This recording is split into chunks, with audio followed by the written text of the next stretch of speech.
Olá e bem-vindos!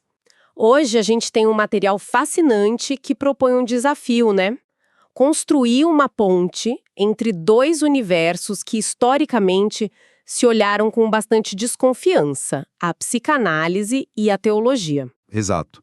A nossa fonte principal é uma tese de doutorado que coloca dois pensadores em um diálogo assim, imaginário, o psicanalista Christopher Bollas e o teólogo Jürgen Moltmann. E a nossa missão aqui é investigar uma pergunta que parece quase um enigma, né? Sabe aqueles momentos da vida que mudam a gente para sempre? Uma virada de chave, uma explosão de criatividade? Aquela experiência que te reorganiza por dentro. Isso. A psicologia tenta explicar de um jeito, a religião de outro. E se eles estivessem falando da mesma coisa sem saber?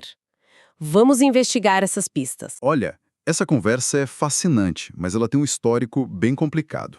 Para a gente entender onde o Bollas e o Moltmann chegam, a gente tem que começar lá atrás com o pai da psicanálise, o Sigmund Freud. Ah, sim. A relação dele com a religião não era nada amigável. De jeito nenhum. Para Freud, a experiência religiosa era, essencialmente uma ilusão. Ele descreveu como uma neurose coletiva, sabe? Uma fantasia baseada no desamparo que a gente sente quando criança. A famosa ideia de Deus como uma projeção da figura paterna, certo? A gente precisa de um pai poderoso no céu para nos proteger, assim como precisávamos de um na terra. Exatamente. Na visão freudiana, Deus seria uma espécie de super-eu universal. Uma autoridade externa que a gente internaliza, que dita regras, gera culpa e nos ameaça com punição. É uma visão bem sombria, que amarra a fé ao medo e ao complexo de Édipo. Não explorado. Ok, então o ponto de partida é esse. A psicanálise nasce vendo a religião como um sintoma, uma imaturidade psíquica.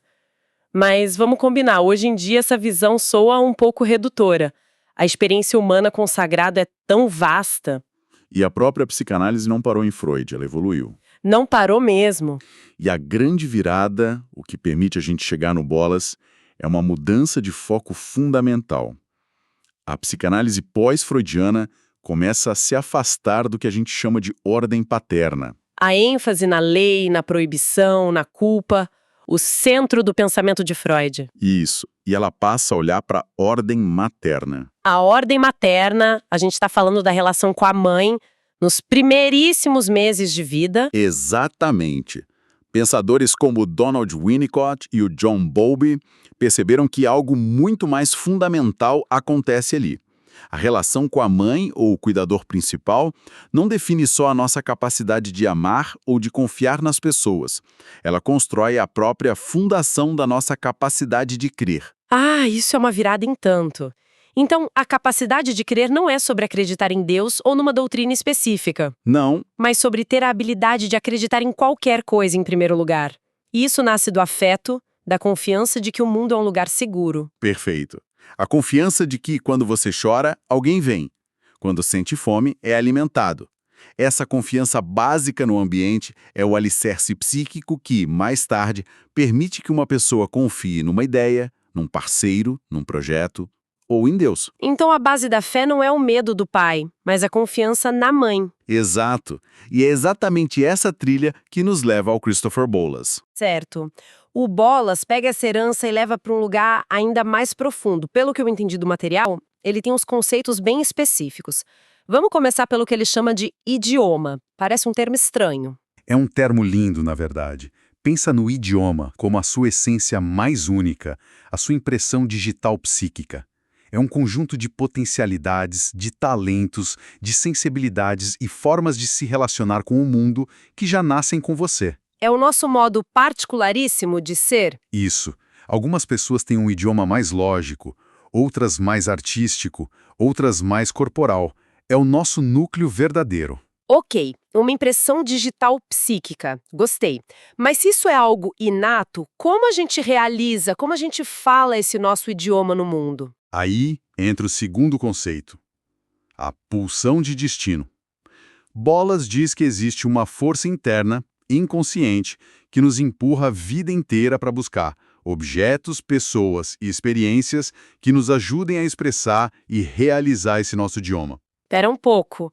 Pulsão de destino soa um pouco determinístico, como se a gente não tivesse escolha e nosso caminho já estivesse traçado.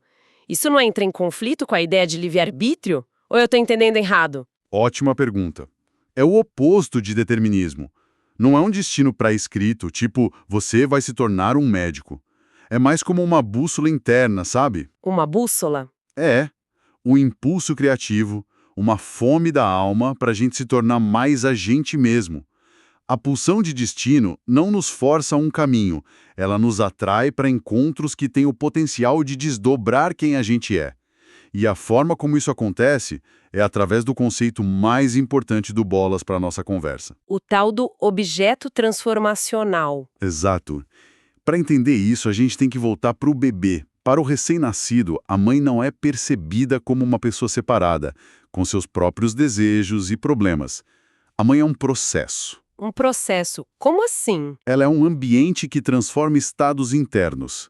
Ela transforma a dor da fome em satisfação, o frio em calor, o pânico em calma. A mãe é a primeira experiência de uma força externa que nos reorganiza e nos faz sentir bem. Essa é a matriz de toda transformação. Entendi. Então, quando adultos, a gente continua buscando essa experiência. Inconscientemente, sim. A gente busca reviver essa sensação de sermos positivamente transformados.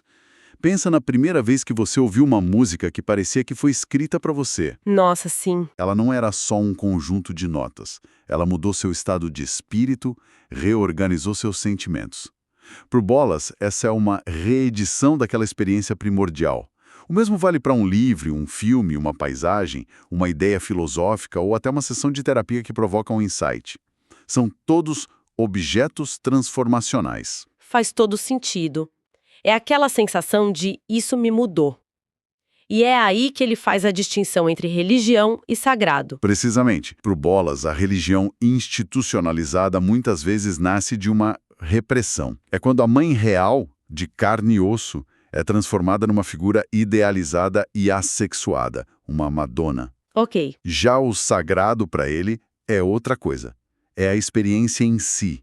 É um momento místico, estético, de fusão com o objeto transformacional. Aquele instante em que as fronteiras do eu se dissolvem um pouco e a gente se sente mais vivo, mais expandido, mais conectado.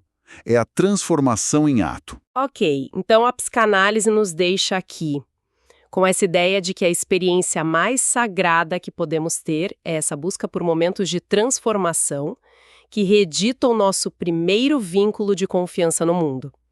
É uma visão quase mística, mas isso ainda é uma descrição psicológica. Será que a teologia tem um nome para essa força que nos puxa? É aí que a história do Jürgen Moltmann se torna tão relevante. E a história dele é a chave de tudo. O Moltmann não era um teólogo de gabinete. Ele era um jovem alemão, de família secular, convocado para lutar na Segunda Guerra. Em 1943, durante um bombardeio, uma explosão matou o soldado que estava do lado dele. Meu Deus! E o Moltmann sobreviveu. E nesse momento de terror absoluto, ele conta que gritou pela primeira vez na vida: "Meu Deus, onde estás?" A mesma pergunta de Jesus na cruz. Uma pergunta que só pode nascer do sentimento de abandono total. Exato. Pouco tempo depois, ele foi capturado e se tornou prisioneiro de guerra na Inglaterra. E no campo de prisioneiros, esperando julgamento e punição, ele encontrou o inesperado.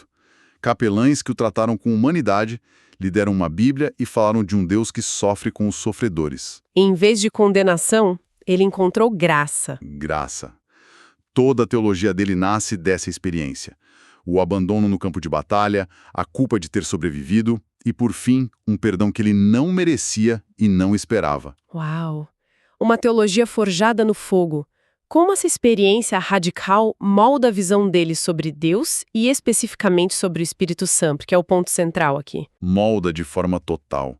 O Moltmann desenvolve o que ele chama de pneumatologia integral, o estudo do Espírito Santo.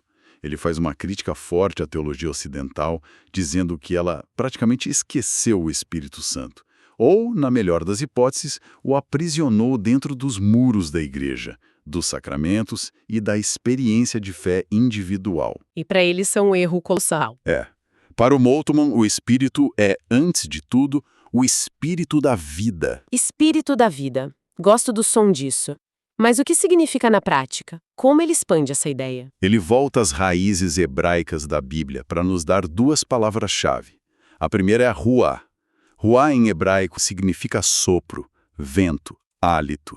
É a força vital de Deus. Certo. A evolução do cosmos, que faz uma semente brotar, que inspira um poema. É a força imanente da vida em todo lugar. Então, na visão dele, um cientista, estudando a expansão no universo, ou um biólogo maravilhado com a complexidade de uma célula, estariam, de certa forma, testemunhando a ação do Espírito Santo, da Ruá. Sem a menor dúvida. E a segunda palavra é Shekinah. Shekinah significa a morada ou a presença de Deus. Para o Moltmann, isso significa que Deus habita o mundo, mas não como um observador distante. Ah, interessante. A Shekinah é a presença de Deus que sofre com a criação. Não é um Deus que assiste ao incêndio da floresta de uma nuvem distante. É um Deus cuja presença está na seiva das árvores que queimam, que sente o pânico dos animais que fogem. A dor do mundo é sentida por Deus de dentro para fora. Isso é revolucionário. Quebra completamente a imagem de um Deus impassível que está no controle de tudo e não é afetado por nada. Ele está imerso no sofrimento com a gente. Ok. Transcendência imanente é um termo que pode dar um nó na cabeça. Na prática, no dia a dia, como eu veria isso? Me dá um exemplo que eu possa visualizar. Pensa numa semente. Ela tem dentro de si a informação para se tornar uma árvore gigantesca. Essa força que a empurra de dentro para fora, para transcender sua forma atual e se tornar algo maior, é a transcendência imanente. Ah, entendi. Moltmann diz que o espírito funciona assim em toda a criação. É a força divina dentro da realidade, impulsionando tudo em direção a um futuro de mais vida, mais plenitude. Supera a ideia de um Deus que só age de fora com milagres. A ação divina mais constante é esse impulso vital interno. Certo. Então, o que tudo isso significa quando a gente junta as peças? De um lado, temos o Bolas com a experiência transformacional, essa busca psíquica por momentos que nos expandem. Do outro, o Moltmann com a experiência no espírito, essa força vital divina que impulsiona toda a criação. A tese argumenta que não são duas coisas diferentes. O que é fascinante aqui é como os dois pensamentos convergem sem nunca terem se encontrado. Ambos partem da experiência humana concreta. O Bolas parte do que houve na clínica. O Moltmann, do que viveu na guerra. Não são abstrações. E as ideias centrais se espelham de um jeito impressionante. Exato. Como a pulsão de destino do Bolas e o espírito da vida do Moltmann. Pensa bem, o que a psicanálise está descrevendo como um impulso psicológico fundamental para a gente se tornar a gente mesmo, a pulsão de destino que busca realizar nosso idioma, a teologia está chamando de espírito da vida, a força divina que move o universo em direção à sua plenitude. São dois idiomas diferentes, descrevendo a mesma energia criativa e vital. Isso é uma ideia explosiva. E o clímax dessa conexão seria a experiência em si, o momento transformador. É a ponte definitiva. A experiência transformacional de Bolas, aquele momento de fusão com um livro, uma música, uma pessoa, onde o self se expande e se sente mais vivo e criativo, pode ser perfeitamente entendida, no vocabulário do Moltmann, como um momento de graça. E a graça que ganha um novo significado, vitalizador, essa manifestação do espírito da vida irrompendo na nossa consciência, nos curando e nos impulsionando para o futuro. Então, aquela virada de chave numa terapia, onde a pessoa finalmente entende um padrão antigo, ou aquele insight que um cientista tem depois de meses de trabalho, ou a sensação de pertencimento profundo ao caminhar por uma floresta, tudo isso poderia ser visto não apenas como um fenômeno psicológico, mas como uma manifestação da graça, como o espírito em ação. Exatamente. Essa é a proposta central que o material nos apresenta. Qualquer experiência transformacional autêntica que nos faz sentir mais vivos, mais integrados, mais nós mesmos, é em sua essência uma experiência no espírito. Então, aquele muro que a gente costuma construir entre o psicológico secular de um lado e o teológico sagrado do outro, simplesmente desmorona. O sagrado não está num lugar separado. Ele acontece no meio do processo de viver, de crescer, de se tornar. Que jornada! A gente começou com um ceticismo de Freud, vendo Deus como um pai projetado. Atravessamos a psicanálise para descobrir a importância do vínculo materno como berço da nossa capacidade de crer. Chegamos a Bolas e sua ideia do sagrado como essa experiência primordial de transformação. E do outro lado, encontramos Moltmann e seu espírito da vida, essa energia divina que não se limita à igreja, mas que anima e sofre com toda a criação. A ponte entre eles é poderosa. Sugere que nossos momentos mais profundos de crescimento pessoal são, na verdade, o território onde a psique e o espírito se encontram. Isso levanta uma questão importante, um pensamento para levar conosco. Se a força que a psicanálise observa nos impulsionando para a criatividade e a transformação, essa pulsão de destino, é a mesma força que a teologia identifica como o espírito divino que dá vida a tudo. O que isso muda na forma como a gente vive e onde a gente busca o sagrado?